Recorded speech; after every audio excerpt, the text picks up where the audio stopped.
I'll just mention, yellow number 5 was shown in a recent study. Spread on the bellies of these mice made their bellies transparent to light. You can literally see their organs. But I'm a positivity influencer now. I can't be mean.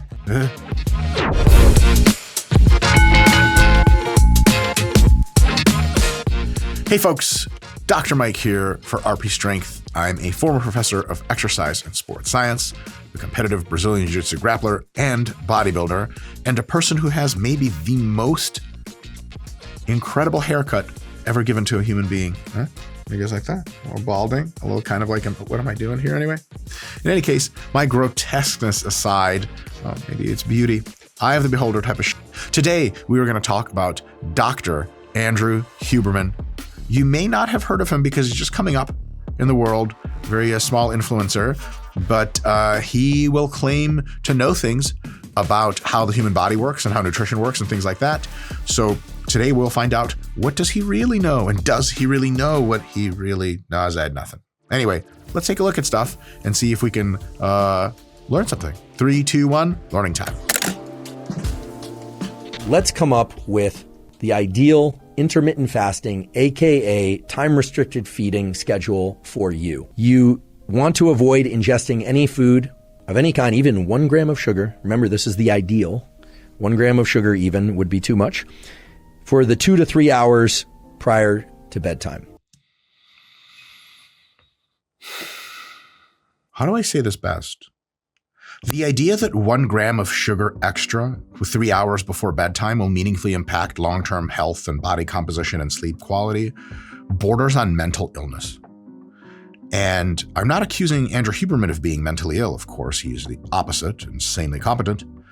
But there are some ideas that strain credulity so much, it's difficult to put them in a context that makes sense. And, 1 gram of sugar typically exists in like a pile of green veggies because they do have some carbohydrates in there that are not fiber. Almost every green veggie, and tomatoes and onions and bell peppers, typical real healthy stuff like this nice young lady seems to be eating. She sure, Scott, it's nice that it's light outside. She sure better not be eating that 3 hours before bedtime. You must be crazy. Again, that 1 gram of sugar will fuck you up. It just storms in at night, wakes you up, pours fucking water all over you, gets you doing push-ups. Now, it might be good for you. Now, I wouldn't do that. So it turns out, based on this cataloging of variables, so almost every protein powder you can buy has at least 1 gram of sugar. So no protein powder, no casein before bed. Greek yogurt is categorically forbidden. And every single vegetable is forbidden. So it's true to say that almost every food is about 1 gram of sugar. Now, if you guys want to take a really deep dive into this, it gets really psychotic. If you eat a real nice serving of meat, it is probably true that you can get about 1 gram of sugar out of the glycogen, the sugar stored in that animal's muscles, like in the meat. So it's true to say that a good portion of meat may, in some cases, have 1 gram of sugar in it. And so the idea that 1 gram of sugar somehow messes with your circadian rhythms, but is just not true in the quite literal sense of it's just not true. And I'll say more a little bit about the whole verdict on intermittent fasting because we're starting to understand how intermittent fasting works in conjunction with other variables in diet in a little bit, but let's see what else is said. I just want to tell you that the whole gram of sugar thing is just full send insane. It would be a schedule in which you started eating, for instance, at 10 a.m. and you stopped eating at 6 p.m. An absolutely dreadful schedule for anyone that wants to have some semblance of a normal life. In my opinion, it's not really compatible with most schedules, although some people might be able to do it. Damn, I really love that Huberman said that because I thought he was going to go and say this is just what everyone needs to be doing, but he really has given love to the fact that it's not compatible with most schedules, which is kind of a big problem because a lot of the advice at the extremes of the intermittent fasting situation is no, nobody can really do this, or very few people can do this. It's needlessly constraining. And the question always comes back to so what's the trade-off? What if I don't constrain myself like this? What are the downsides? We'll get to that in just a sec.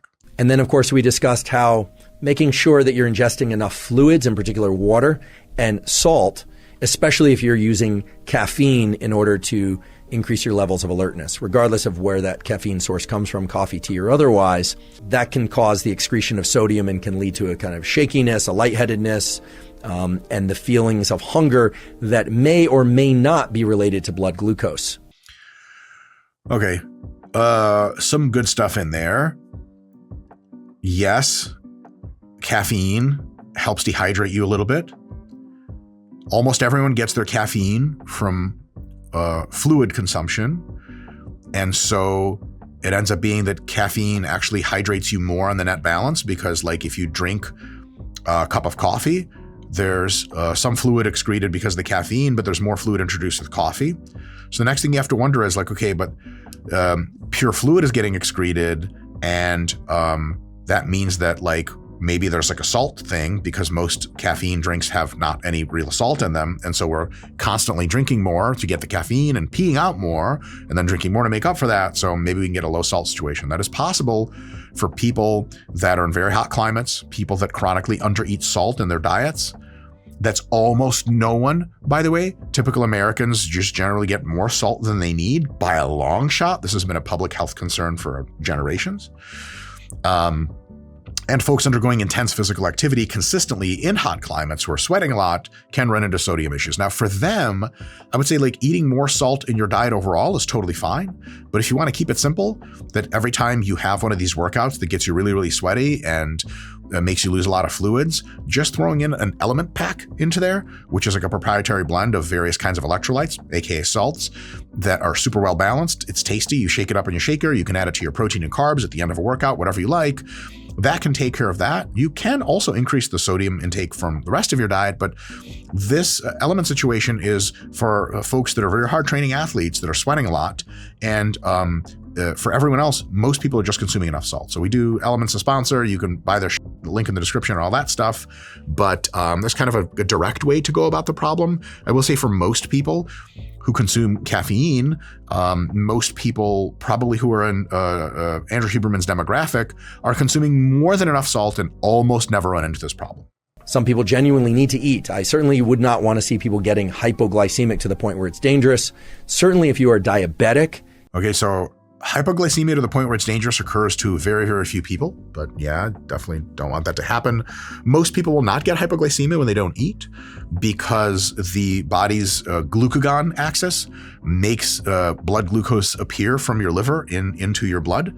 And so it makes sure your brain has enough fuel almost all the time. So typically when you don't eat for a while, you don't actually have hypoglycemia. You just have like lower than average blood sugar, but you're still upright because glucagon's doing the thing. If you're diabetic, there's a whole other host of concerns there that's quite a bit different. And in fact, for all people, you should consult with your physician when exploring any major changes to diet or additions or subtractions of anything, including supplementation. That's good advice. So here's the actual, my best understanding of intermittent fasting as it is seen in the literature today. Good news, bad news. Good news, intermittent fasting works just fine. Another piece of good news, if you hold the conditions of total calories the same and food quality the same, that is, you're eating mostly healthy food within a caloric balance in either multiple daily feedings or intermittent fasting, there's some earlier research that said intermittent fasting has these kind of big advantages. The more research we do of studies that compare normal feeding and intermittent fasting, the more it seems that intermittent fasting has fewer marginal benefits than we thought, and it's getting to be real close to parity with just normal eating.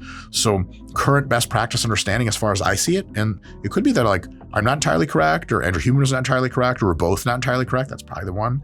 But my best reading of the literature is that as long as you're controlling the calorie intake to what your calories are supposed to be and eating mostly healthy foods, as long as you're not eating in a way that gives you stomach discomfort and you're not waking up halfway through the night sweating because you're still digesting your food. So giving yourself like an hour or two if you're eating a decent calorie meal before you go to sleep, or if you have like a protein shake before you go to sleep, or a cup of Greek yogurt, you can probably do that 15 minutes before you go to sleep and pay functionally zero downside. And so on the aggregate, we look at all the literature together, is just a true thing to say that intermittent fasting, the reason it works so well is caloric restriction, and it doesn't let you overeat calories as much. And so all of the specific timing benefits, being regular is good. Eating meals at the same time roughly every day is good, but that can apply to fasting and regular eating, no problem. So I would say intermittent fasting, if it works for you as a thing you like to do, as a thing that gives you mental clarity and energy and all that stuff, and as a thing that fits your schedule really well, and it lets you control calories super well and stay on your P's and Q's, it's dope and you should do it. If you want to gain as much muscle and retain as much muscle as possible, you should probably be eating protein roughly 4 times a day, evenly split, 4 or more. No benefit probably to more than 4, but at least 4. For intermittent fasting, it's not ideal, but for almost everything else, intermittent fasting is great and roughly equivalent to just doing the same kind of caloric load and food composition, but spreading it over any number of meals. Anything from 2 to 3 to 4 to 5 to 6 seems to have roughly the same effects as intermittent fasting. So intermittent fasting, over the last several years of deep research, has lost almost all of its magic. And now it's, for most people in the evidence-based space, just another way to control your calories and your intake that if it works well for you, great. If not, then you can eat in any wide variety of eating patterns throughout the day. They have almost the same almost the same effect on roughly every measured variable that there is, except for like a few, like getting ejected. I would argue that our food supply is really dreadfully contaminated with things that are of real concern. I'll just mention yellow number 5 was shown in a recent study. This was covered by Science magazine. The yellow number 5, I forget the technical name, when spread on the bellies of these mice, made their bellies transparent to light. You can literally see their organs. But I'm a positivity influencer now. I can't be mean. Positives and negatives. The upside is that almost every single study, perhaps every single study, about things that we are eating is technically a concern and should be looked at. And so I'm not trying to say like, because this is a thing. And curious side effects like making things transparent are definitely like things we look at. You don't want to accidentally be transparent. You know what I'm saying? You in the bed, like, she's like, all right, can see it, daddy. And you're like, yeah, bitch, yeah, you. She's like, you don't have a cock. It's not even there. Like, yellow 5. So that's the positive. The downside is one study at a time is just not how science is conducted. You have to take all of these studies together, and there are on yellow 5 dozens and dozens of studies going back decades and decades. And these studies were conducted by multiple different parts of private industry, government, regulatory bodies, and even in varieties of countries.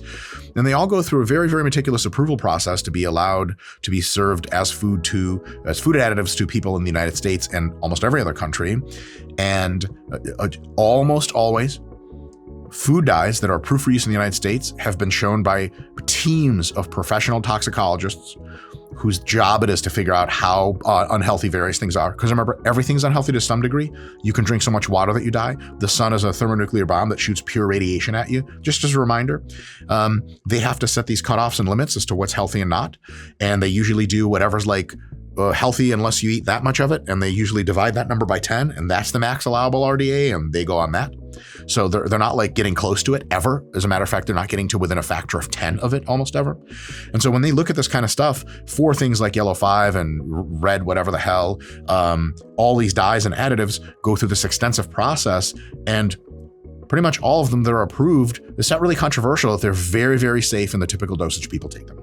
And so every now and again, you get one study, this is something different. And sometimes those studies are the beginning of a little breadcrumb trail to show like, we're doing more studies. This isn't really that good. And then that would be great. So we need more literature and more insight on this kind of continually, a slow drip. And if we see anything really intense, we start to try to get studies to replicate it. Like other people do studies. Do we really find the same thing? And that's great. But also a lot of the times you do multiple studies and it turns out one study was just kind of aberrant. If you have 100 studies, just the way the process of statistical significance works is like if you think there's really a difference here or not, you will detect a difference when there's no actual harm from a food dye. Something like 5 out of 100 studies will show definitive harm just by pure chance. So we have lots and lots of studies to look at here. So if you just go to the internet and type in study that shows yellow dye, whatever is bad, you're almost certainly going to find a handful of studies. And then you're going to go see. What you didn't find is the dozens and dozens of studies that said, like, actually, we understand this phenomenon very well. We understand the toxicity margins very well. And so if you ever want to talk to like ChatGPT about that, it'll tell you till you're blue in the face, and you can Google it. You can look up your own PubMed searches. You can go to toxicology associations. Toxicologists don't get enough love. They do the goddamn Lord's work on this. And so, like, is there a probability that yellow 5, like, will make you transparent and that's bad for you? Yes. Is that probability high? No, it's insanely small. And we need multiple studies to replicate this phenomenon and actually say, what does it do to human beings? End rant, but not for long, because I'll be back in a second. Folks, still more video to come, but we have a members area with a longer form of this video, which gives you more information, more jokes, and more absurdities that start out as maybe information and maybe jokes and just go nowhere, and I just shut up. Just like now. Pesticides are a major cause of endocrine disruptors. So people in rural communities are much more prone to cancer-causing and endocrine-disrupting pesticides. This is a serious issue. The FDA is a very conservative organization. Now you might say, wait, hold on, they'll put yellow number 5 in our food. They won't do that in Europe or Canada, but they won't approve MDMA. Yep, there is a higher bar for drugs to become FDA prescription-approved drugs in this country than there is for stuff to make it into the food supply. The bar for things to make it into the food supply is very, very high. And we don't want to make that bar arbitrarily higher because there is a massive cost to not having various food additives. Your food will cost more. You won't get the kind of food that you like nearly as often. You will pay more in taxes for more regulatory throughput. The efficiency of the system starts to really drag the more you put into it, and all the way down the line. It is true to say that the FDA, by delaying the drug approval process to be extra safe and careful, has no doubt contributed to the killing of probably tens of millions of people over the decades. That's the thing we have to remember. Like, if you don't want to leave your house because there's a thunderstorm, it's safe, it's smart. If someone in your house is bleeding to death and you won't take them to the hospital because there's a thunderstorm, you might be forgetting that there's a downside to staying. So there is a downside to excessive regulation, incredibly well documented in the economic literature. And some of it is like people don't get what they need ASAP. And so for food additives, the regulatory bodies are typically very, very careful. As Andrew Huberman admits, they're very, very conservative. That means if there's much evidence that's conclusive of food dyes being bad for you, then it's a bad deal. So I would come at this issue from the opposite perspective. There is no amount of noise some people don't like to hear about things in our food are killing us. And most of that is wrong. Most of the problem you have with food, almost all of the problem most Americans have with food, has nothing to do with additives and dyes. It has to do with the fact, drumroll, that many people overeat very processed, very tasty junk food with excessive calories.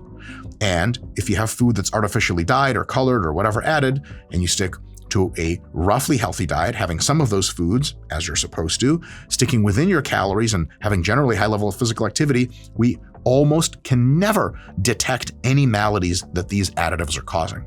Now, the endocrine disrupting chemicals is still an area of ongoing research. Some of the studies say it's a big deal. Some of the studies say it's not a deal at all. We need more investigative efforts. I will say on the pesticides thing, it is theoretically feasible that the people in rural areas directly working with pesticides have a different risk of exposure, much higher, and pay higher costs. Now, from what I understand, this hasn't really borne out with cancer. It turns out that people who work with pesticides don't have higher rates of cancer like we used to suspect. That doesn't mean they don't have higher rates of other things, and endocrine disrupting is a potential thing that happens. So we have to be very keen to this, but at the same time, we can ask an opposite question. Of the pesticides that end up on fruits and vegetables that humans regularly eat in a normal environment, how big of a deal is that? We have every reason to believe so far it's not a big deal. Now that means we need more research so that we can have very definitive answers in this. We do not have definitive answers like this yet. And if we rush to ban everything because of some exploratory data while missing out on the big pieces like stop eating nearly as much junk food and stop getting fat, then we have really misprioritized our efforts. Very big thing to remember. We could all get super scared about the stuff. Most of it, after multiple studies, turns out just not to matter. It doesn't mean this one thing of endocrine receptors doesn't matter. It means we need significantly more insight. You've put in the work over the years, and you've made good gains. But now you're ready to create your most impressive physique ever. And the RP Hypertrophy app is designed to make this possible. You can customize every single aspect of your training plan, or let the app's AI take the lead. Whichever combination you use, your results will climb higher than ever. All you have to do is bring the effort. Click on the link in the description of this video to get started. Because of the structure of alcohol, it is what's called both water soluble and fat soluble. Translated into what's meaningful for you, what that means is when you drink alcohol, it can pass into all the cells and tissues of your body. And the fact that it can pass into so many organs and cells so easily is really what explains its damaging effects. Okay? It produces substantial stress and damage to cells. I'd love to be able to tell you otherwise, but that's just a fact. When you ingest ethanol, NAD and related biochemical pathways are involved in converting that ethanol into something called acetaldehyde. It's broken down into acetaldehyde. And if you thought ethanol was bad, acetaldehyde is particularly bad. Yeah, you got to be real careful about this kind of stuff. There are a variety of intermediary products that your body converts all of its normal fats and carbs to and from, that if you just take a look as a molecule by itself, you jack up how much of it you have, are profoundly toxic in a bunch of different ways. So taking a look at intermediary products without a demonstrative, empirically supported ways in which they, at those concentrations, actually hurt things is not a good way to reason about things. I am not defending alcohol in this regard. Alcohol by itself fucks you up. A bunch of its downstream metabolites fuck you up. It fucks you up in both direct ways and a ton of indirect ways as well. So alcohol is definitely one of these things that there used to be an argument for it that I myself have been supportive of when the literature sort of stood in this respect, that like 1 or 2 drinks a day is totally fine and may even have some health benefits in various parts of the body and health detriments in others and is roughly even. The literature coming out lately, and there's more and more and more of it all the time, seems to show that like, yeah, maybe a drink a day can have a neutral effect, and some people could get a very big relaxation effect from a drink, maybe a drink or 2 a day. But if you're one of these people that you don't get a huge relaxation effect and you have other ways to relax at the end of the day that don't involve alcohol, you're probably just like, better off drinking as little as possible. And if you just don't drink at all, it's probably the net balance, longevity, and a quality of life best thing for you to do. There's a nuance there. There is how much quality of life do you get from social drinking with friends? Because remember, interacting with people socially, even a few times a week, is incredibly good for your long-term health and longevity. This is not so debated anymore. And so if that occurs in the context of some mild to moderate drinking every now and again, you have to weigh the trade-offs. So yes, alcohol is and always was a fucking poison, like in the literal sense. It smells like poison too, by the way, fellas. But it's one of these things where like the less you drink, the better. And if it's a few drinks here and there, I just wouldn't get super caught up about it because there's all kinds of stuff you take in. And again, the sun is a thermonuclear bomb. So a reminder that none of us are always 100% safe from everything. But yeah, the more alcohol you drink, the worse it gets. As far as all the other stuff he's going to say here about very specific effects of various chemicals, I mean, yeah, it's probably true as far as it goes, but that method of analysis has some problems with it where, you know, very, very short-lived metabolites in some process of chemical conversion in cells may or may not actually cause direct harm versus if you have research on it, you take a bunch of cells in culture, you pour aldehyde onto them, and all kinds of bad stuff happens. That's not exactly the way to conclude that. All right. That's a whole lot of me ranting and saying things that most people disagree with me on. It just seems to be what I do on the internet nowadays. But I'm always trying to keep it real and trying to give you guys the right stuff. I'd say Andrew Huberman is a really good person to listen to for all this kind of advice. He tends to sometimes lean a little bit more into the exploratory side. I tend to be a bit more conservative. I like to aggregate lots and lots of data and be extra sure before I go out and say stuff. There are still other people that would call me too exploratory, and in some ways I am. But so Hubes, I'd say it's good to listen to his stuff for like very interesting ideas about what's going on, and then always check back, talk to ChatGPT, come back on this channel, so on and so forth, and see like, okay, it's like how bad or how dangerous are various things? Because for example, food dyes and stuff, it turns out they're almost entirely safe. But other stuff he says about endocrine disruptors we really need to pay attention to, and the stuff he says about healthy eating is really, really good. So, folks, thanks for tuning in. Have fun. Start your intermittent fasting window now, and I'll see you guys later.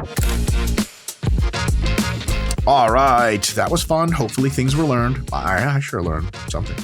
Anyway, Hubes is my man. He's doing good work out there for the most part. We're all trying our best. And speaking of trying your best, there's a video right here you can click on. No idea what that has to do with trying your best, but cool video. It's nice. See you guys next time.